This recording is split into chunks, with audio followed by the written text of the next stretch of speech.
Welcome to The Author Show, where we feature new authors and books, from fiction to self-help and everything in between. You'll find it all at theauthorshow.com. That's theauthorshow.com. And now let the show begin. Hi, this is The Author Show, and I'm your host, Linda Thompson. Today, we're going back in time to the 1940s in New York City's world of cops and crime. Our book is Bullets Before Dawn, Murder in Chinatown by author Fred Berry. Fred is here to share homicide detective Johnny Vero's story and his latest case. Fred, welcome to The Author Show. Well, thank you, Linda. I appreciate you inviting me, and it's a pleasure to meet and speak with you. Fred, will you please give us a quick overview of Bullets Before Dawn, Murder in Chinatown? Oh, I'd gladly do that. I like to write in the years of the 1940s. For some reason, I just enjoy that era. And here, the war is over, and New York City Detective Johnny Vero, he's been promoted to lieutenant partly as a result for capturing a serial killer, Gene called Vincent, in France the previous year. And that was taken from the first novel in this series, and that book was 10 cents a dance. And what's going on here now is that Molly Penett is a district attorney, and she was elected to district attorney, and she works with Detective Johnny Vero, and they form their romantic relationship. And within this book, the murders are mounting quickly. Suspicions start to rise, including suspicions from the Chinatown factions, undercover detectives, and the medical examiner's office. So murders are starting to mount quickly, and now steps in the FBI. That's the synopsis. That sounds really interesting. So tell me, is Bullets Before Dawn based on a real case of the time, or what served as a basis for your story? What served for basis of my story is just things that I conjure up in my mind. I might pick up something, a word or something in that particular order that sparks me to say, hey, I'm going to write a story about that. I like that. So who would you say is the ideal reader for Bullets Before Dawn? I think it's for adults, so I would say anywhere from 18 up to 100. Wow. Well, yeah. The reason why I say young 18, because my chapters are really short. And I did that purposefully so that young people, with all the technology and electronics, I rather hold a book. So I keep the chapters really short so their interest is to turn the next page. Okay. Well, this is your third novel, and I believe it's the second one featuring Johnny Vero. Will Johnny be a recurring character in future series? I'm thinking about a third, and that would be it for Detective Johnny Vero. Are you writing another thriller now? I am. The other thriller doesn't include Johnny Vero. It's Murder on Contadora Island, and that's an island off of Panama. I believe that you have either written or you are writing a children's book based on your grandson. Will you share a little bit about the adventures of Carmelo with us? Oh, I definitely will. I always love speaking about Carmelo. This book was, I conjured up when he was 2. He's now 5, and I'm going to have a series of adventures of Carmelo as what he goes through. This has to do with survival swimming lessons that he went to. And it teaches respect. It teaches to listen. It teaches that it's okay to be afraid, and it's okay to try to be brave. So there's some lessons in there for the young kids that they could learn and see that, they could do the same thing and perhaps, get something out of their experiences. Right. Very good lessons to have. So let's go back to Johnny. Do Johnny Vero and your other characters resemble real people, or are they purely imaginary? Well, they resemble real people only in name. For example, Johnny Vero.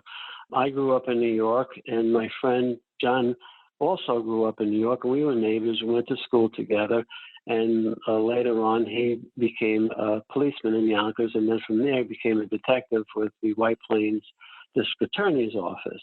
And I retired to Jupiter, Florida. He retired to Vero, which we live now.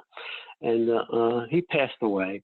So I created a character for him because his email was Johnny Vero. So I said, hey, I'll do this for him because he was a lifelong friend. So I created a character, Johnny Vero, in honor of him. Great idea. So tell me, Fred, before retiring, you worked in several professions. Were you ever in law enforcement? No, I wasn't. I retired from banking. But Well, what got you interested in writing thrillers? I just always did. I was starting to write my first book, and I had to change the name of it because I was going to entitle it Out of the Bronx. And what came along during that same year was Bronx Tale. And I said, I can't write on the coattails of that title. So I had to change my whole story around. And which out of that became my first novel, which was called Cousin's Bad Blood. Have you always wanted to be an author? You know, I liked writing. I liked writing lyrics to songs. I just liked writing. Yes, I did. And when I was in the 10th grade, my English teacher turned me around completely because we were doing two books, A Merchant of Venice and A Tale of Two Cities. And we read a chapter, and he'd break the chapter down as to what the author meant. You know, what was he trying to say here? What was he trying to convey here? And it just turned me around for literature and appreciating writing. What is it about the 1940s era that made you want to write about that period of time? You know, I thought about that quite often, and I think it's the way people handle themselves, the way they dressed. Men went to baseball games in suits. Women wore dresses. I just like that. I try to wear a tie as often as I can. And one of the series that I really enjoyed, the Charlie Chan movies. I have a collection of them. I have over 40 Charlie Chan movies. I just love them. You're right. So when you're going back several decades, what kind of research do you do to ensure the accuracy of your setting and what that time period was like? Google. A lot of research, of course, is done on Google as to that time and that era. When I think of a thought, like in one of my novels, I was writing about the particular neighborhood, which was in the Bronx. And, you know, Fordham University was there, and the Bronx Zoo was established and built there. So I did research on that and the different opera houses that were in the area.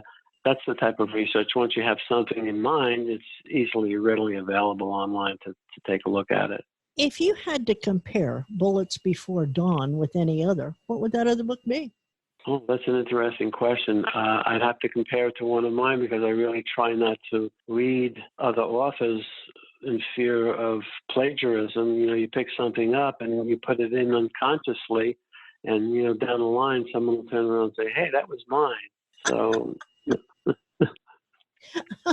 What kind of feedback have you gotten from readers of Bullets Before Dawn? I've got a lot of good feedback. I just won an award from Reader's Favorite, and it's 5-star. And basically, they are all 5-star reviews. And if you go to my website, it's under the heading, What Readers Are Saying. There are plenty of reviews for each book.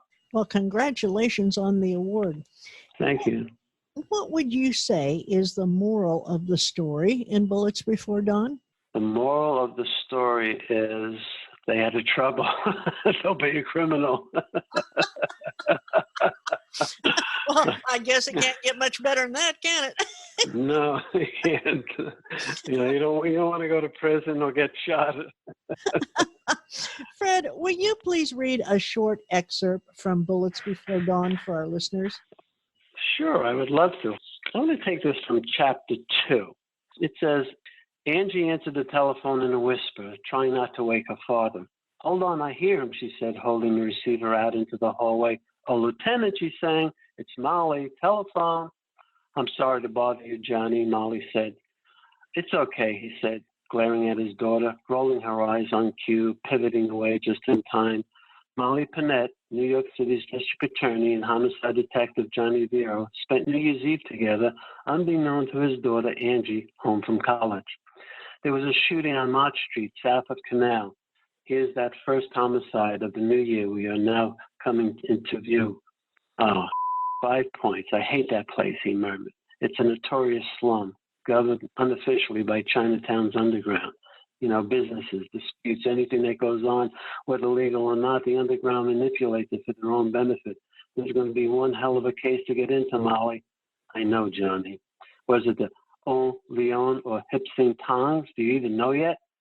These rival gangs had ongoing bloody battles for control of the streets and everything that happened on them: gambling, protection, prostitution, opium. Johnny knew all too well how closed-mouthed everyone would be. Most homicides eventually got swept under the rug. Doesn't look like a gang hit this time, Johnny. A single murder. Johnny grinned with an epiphany. Molly, he said. South Central's jurisdiction ends at Canal Street. That means this is the 5th Precinct's debacle, not ours. Molly groaned in amusement. That would be nice. Canal's the dividing line. The body's on our side, Mott Street. Can't we drag him across the street? Molly tried not to giggle, but couldn't help it. She could picture Lieutenant Vero doing that very thing. Sorry, Johnny, I've called for the squad car to drive me. The enemy's already on its way. I'll meet you there. Click. Wow.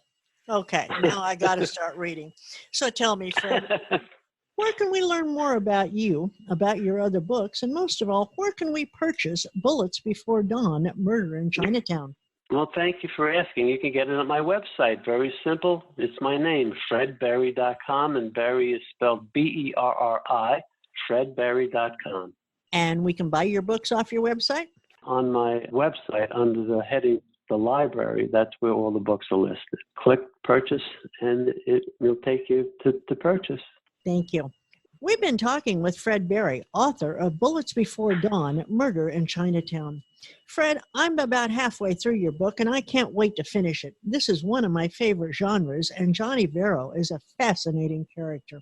Thank you so much for sharing him with us. And when you publish your next book, will you come back and share with us again? Absolutely. I certainly appreciate you inviting me, Linda. It's been a pleasure speaking with you and your audience, and I look forward to the next one. Every good book deserves a great review, and here's one for Bullets Before Dawn. Bullets Before Dawn is the third book and, by far, the best of the 3 novels offered so far by Fred Berry. His stories just keep getting better and better. This book involves us in the life and loves of Lieutenant Johnny Vero and his never-ending battle against crime in the 1940s. Each chapter flows easily into the next and keeps the reader wanting more. Congratulations, Mr. Berry. You've done it again. And like I said, I'm about halfway through and I love it. So thank you for listening. The Author Show podcast may be accessed at any time by visiting theauthorshow.com. And selected interviews can also be found on major podcasting platforms such as iTunes, iHeartRadio, Spotify, Podomatic, and many more. Are you an author who would like to be featured on our show?